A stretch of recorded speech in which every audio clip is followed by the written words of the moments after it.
It all starts with me writing my goals down, lock in and, say a prayer, be thankful for the opportunity and to never, take it for granted.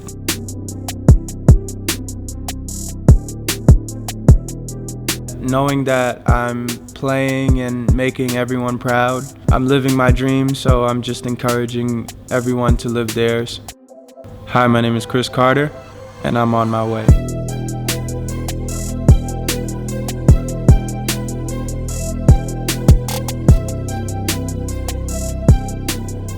I'm 27 years old. I was born in Brooklyn, New York, and raised in Port St. Lucie, Florida, and I'm a professional basketball player. So when I was 9 years old, I played basketball, baseball, and football, but the sport that I loved the most was basketball. I looked up to players like Allen Iverson, Kobe Bryant, LeBron James, and I wanted to shoot like all of them. And I knew that if I can play basketball one day professionally, that would be my dream come true. My dream was always to go Division I and play Division I basketball at a big-time college, but that wasn't the case.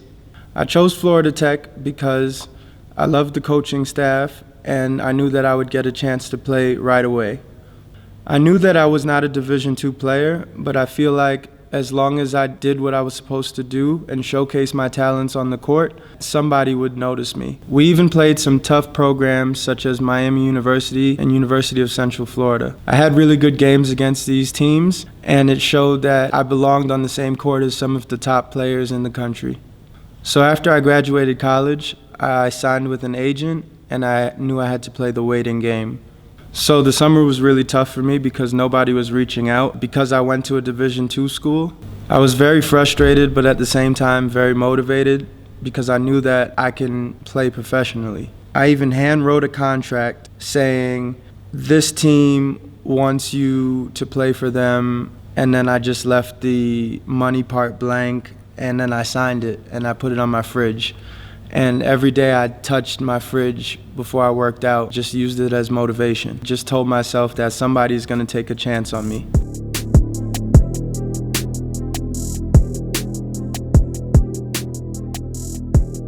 Shortly after, maybe 6 weeks into my workouts, a team from Ukraine called and said that they really liked me and they wanted to offer me a contract. So I signed the contract with BIPA Odessa, which is First League Ukraine. I was super happy. My dream came true of playing professionally. Living in Ukraine was something that I'll never forget. It was an immediate culture shock. Everyone spoke Russian. Nobody spoke English. The letters were in Cyrillic. I've never seen these letters before. I had no clue what was going on. I just wanted to play basketball. There was only one person on my team that really spoke good English, besides my assistant coach. This guy was 16 years old, so my best friend in Ukraine was 16. It was very tough for me. I immediately tried to learn Russian. By the end of my 8 months there, I was speaking a good amount of Russian. This was my first time away from home. I was in a foreign country. I knew nobody, and I just wanted to really just settle in, but I knew that this was going to be the toughest thing of my life. There was a lot of times where I had depression and sad thoughts, but I knew at the end of the day that I was playing professional basketball. This was my dream. Yes, it's not the NBA, but this is everything that I wanted, and I knew that if I can play and play well, that some other country will take a shot on me and I can do well there too. So I had a really good season in Ukraine, which allowed me to get noticed by Coach Rodrigo from Chemnitz Niners. I was so happy that I got the call from Coach Rodrigo. He said that he was from Germany. That's all he had to say for me because I knew I just wanted to get out of Ukraine. And I knew that Germany, I've heard a lot of good stories about German basketball, and that it's a good step up to where I wanted to go to. So my second professional season was in Chemnitz for the Chemnitz Niners. I had a really good season statistically speaking. I was probably one of the best guards in the league. Living in Chemnitz was much better than living in Ukraine. It was a big step forward for me. I had my own car, I had my own apartment. I had less depressing thoughts. It was much better for me. There was more Americans. I think there were 3 Americans on my team. And so I was much more happier. There was more stuff to do and more places to go to, so I was very happy. So we overachieved as a team, I thought, and we came in 3rd place overall. We went to the playoffs, and in the playoffs, it's a best of 5. The first team we played was Trier, and that went to Game 5, so it was a tough competition, but we won that game. Then the next team that we played was Gotha in the semifinals, and that also went to Game 5, and we lost at home. It was probably one of the worst losses that I've been a part of because we worked so hard to get to where we were. It came down to the last shot of the game. So I knew that I left everything on the floor and my team left everything on the floor, and I was really proud of them. So after that tough loss, I made sure that I had a good summer. I worked out really hard, and it didn't take long for my agent to get me the Vechta contract. Vechta was a team from the Bundesliga. They made it clear right away that they wanted to move up again, and they wanted me to be the point guard of the team that moved them back up to the first league. So I signed with Vechta, and I prepared over the summer to be the best point guard in the league. So we won the championship in my 3rd year playing. Yeah, this was my dream come true. I mean, to win a championship in 3 years, not a lot of people can say they did that, and I was just happy to be a part of that group. Now, my 4th professional season, I knew that I wanted to try my hand in the BBL with the same team that I helped bring up. Going into the first BBL season, I knew that it was going to be very tough. It was a lot of hard work. Practices were much more different than what I was used to. The coach was really hard on everyone. The BBL season was going really well. We had a Cinderella story where nobody thought that we would even stay in the league, to coming into 4th place, which was just unheard of. We had a great group of guys, veteran leaders, Josh Young, Austin Hollins, TJ Bray. Some of these guys are playing Champions League and Euro League now. It was just great to be a part of that team that won so many games. So the playoffs went really well for us. We played against Bamberg in the first round, and Bamberg is known for having the most BBL championships. That was just crazy because, this little team that just moved up the year before beat such a powerhouse team. Moving forward, we played Bayern Munich in the semifinals, who was a EuroLeague team, and I think that we were outmatched because they had a lot of really good players on their team. But the experience was just unbelievable, and I was just super happy to be a part of that run. Personally, my first BBL season did not go the way that I wanted it to.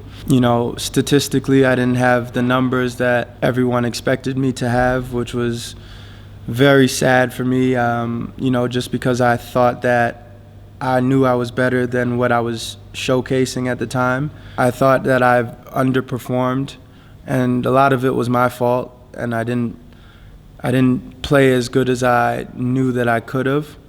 Yeah, I don't know if it was, I think I had a lot of stuff going on at the house and back home, and I had just a lot on my plate, which didn't allow me to play at my best, that everyone knew that I was capable of playing. So it was really tough. It was a tough pill to swallow because I knew that I was better than what I was showing. It was very frustrating having the role that I had at Vechta the second year after coming off of the first year when we won the championship. I knew there was guys that were really good on the team, but I knew that I can keep up.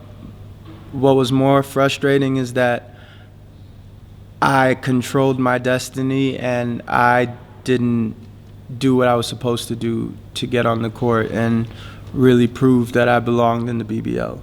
I knew that my statistics was not going to allow me to get a really good contract in the first league, so I knew I had to go to a second league program and basically help win the second league. So during the playoffs, Coach Rodrigo contacted me again from Chemnitz, and he basically told me that he wanted to have me again and help move this team up to the first league.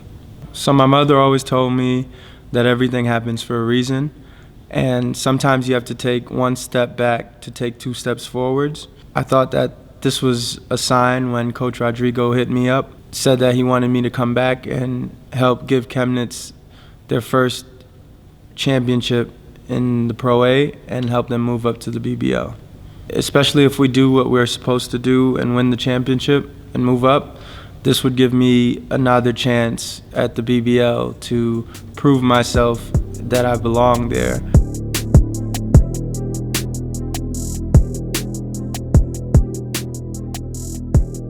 Coming back to Chemnitz was really significant to me because it just goes to show that I've always had to deal with adversity and I've always overcome adversity.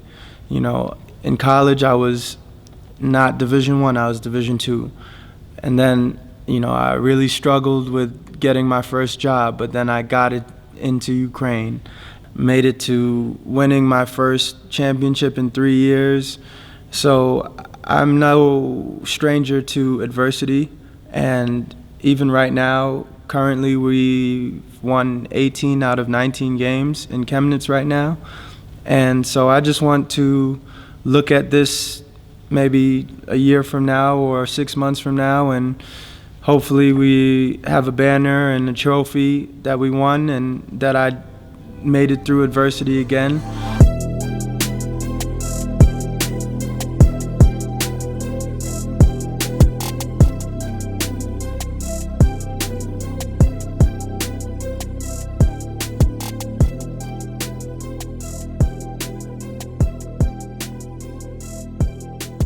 I'm very blessed to play professional basketball. Been given 5 years so far, and hopefully I can play another 5 years.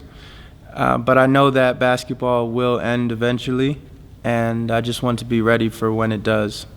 Once the ball stops bouncing for me, I want to publish my first book. The book will be about my experiences playing professionally, things I've learned, things that I've gone through, my trials and tribulations, and also my advice that I would give to somebody that is trying to do what I'm doing. I graduated with my business administration degree. I'm taking courses right now in public speaking, and I'm reading investment books and the value of money and taking care of your money. Eventually I want to become a business owner. I'm laying the groundwork now while I'm in Europe, in Germany, and whatever country that I'll be in, and just learning as much as possible so when the ball does stop bouncing, that it can be a smooth transition for me. Anything else that I want to say? Yeah, just take advantage of the opportunity. If anybody else wants to come to Europe, take advantage. Don't be one of those people that stay home and FaceTimes people from back home. I mean, go live your life, go see some things. I mean, I've learned Russian, small talk Russian, but I've learned some Russian. I know a good amount of German now. I'm still trying to take some classes and just trying to be better so I can be more cultured. I think me being an American, and a lot of Americans don't really get out of the country to see the world, and I think that if they do get a chance to I think they should really just embrace the culture and just try to see where you fit in life. Fertig, das war's.